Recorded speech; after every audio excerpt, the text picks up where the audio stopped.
When he played high school football here, Tim Brant could never have dreamed he'd go on to fame on the field as a Terrapin, or that he'd be signed by the Washington Redskins, or that one day he'd broadcast sports coast to coast.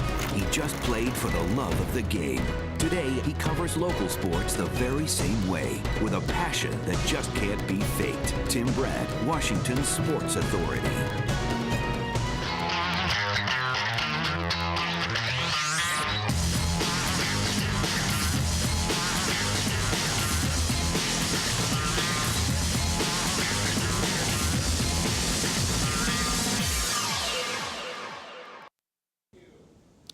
And hello again, everybody, and welcome to this edition of Sports Talk Monday. There is a lot going on, even as we speak, and we're following the college basketball coaching carousel very closely. Coming up, I'll talk with GW's new head coach, Mike Lonergan. Well, he'll be right here live in the studio with me. But first, the very latest on the University of Maryland. And this is a story that continues to develop. The University of Maryland has made a contract offer to Mark Turgeon. He is the head coach at Texas A&M, and that is Turgeon right now seems to be leaning toward taking the job at Maryland to replace the retired Gary Williams. I haven't been able to confirm this story personally, but Turgeon would be a good get for the Terrapins. Turgeon is 46 years old. He played for Kansas, then worked for his college coach, Larry Brown, as an assistant. As head coach, Turgeon rebuilt a woeful Wichita State program and took them to the Sweet 16. He then moved to Texas A&M and took the Aggies to the NCAA tournament each of his 4 seasons in College Station. Now, there are reports that he is headed to College Park, and as information comes in, I will pass it along to you immediately. Now, this all started last Friday when Gary Williams announced his retirement after 22 years and a national championship at Maryland. Now, I wasn't surprised by his announcement at all, but I was shocked by the timing. Nonetheless, had this discussion with Gary Friday afternoon at the Comcast Center. Take a look and listen. I got to be honest with you. I never thought I'd see this day coming. Stepping down, Gary. I know it feels strange, but at the same time, I think this is really a good time for me and for the university. The university is in great shape right now. We've been winning for a while, and hopefully that will continue because of the people that are still involved here with the basketball program. So I have pretty good health, I think, still, and I'm looking forward to see what's out there. I've never done anything else beside coach, so I'm looking forward to seeing some different things. A lot has happened. I know you've thought about this for a long time, and you always said to me that when the fire stopped burning, you'd step back. I'm not sure that's happened, but I know that this was on your mind. But why now? Just that the idea, yeah, there's never a right time. In other words, if I coach next year, would that be the right time to do this? And then all of a sudden you're 69 years old and people say, you get out, you know, that type of thing. So this is a good time. We're coming off a 19-win season, which isn't great, but it's still 19 wins. And, you know, that's been the worst season we've had here, 19 in, you know, the last 17, 18 years. So the year before we tied with Duke for first place in the ACC and had a very good team. So I leave feeling good about the program, and I think that's important to me when you've been here this long. You don't want to leave a program in disarray. Gary, you can talk about the 668 wins, the national championship. I mean, your numbers are phenomenal.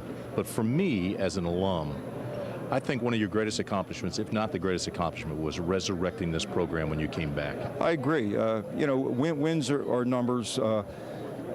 Every program has different advantages and disadvantages, whether you win a lot of games, not win a lot of games, or whatever. But in terms of turning a program around, that was the toughest thing I ever did in coaching because of where it was when I got here. And so I'll remember that far more than any particular win except the national championship game. Gary, you did more than turn this around. You resurrected the program. I mean, I'm not sure Maryland would have ever gotten back, certainly not to where it is, but I mean to back where it was competitive, the way it was. I mean, it was down and out. That's what scared me because we're in a league where every team spends as much money on a budget as we do, so they're not going to let you pass them. You got to go get them, and you know, I think the big thing was the recruiting class with Keith Booth and Joe Smith. That really got us started. We had some good players in the program then, and then those two guys really put us on the map. Gary Williams Court, well deserved, long overdue. Well, I appreciate the people that are here that have caused that to happen, and there's a lot to be said for that in terms of the people that have helped me, assistant coaches, players, obviously, but also making this place the exciting place to play basketball, which will continue. We were in the same era here at Maryland. I'm looking around and I'm thinking yesterday, you know, why now? But a lot has happened to you in the last, I mean, we saw Ralph in the fall. You get married a couple weeks ago. I mean, everything has taken place. Yeah, it's that's probably the nature of college sports now.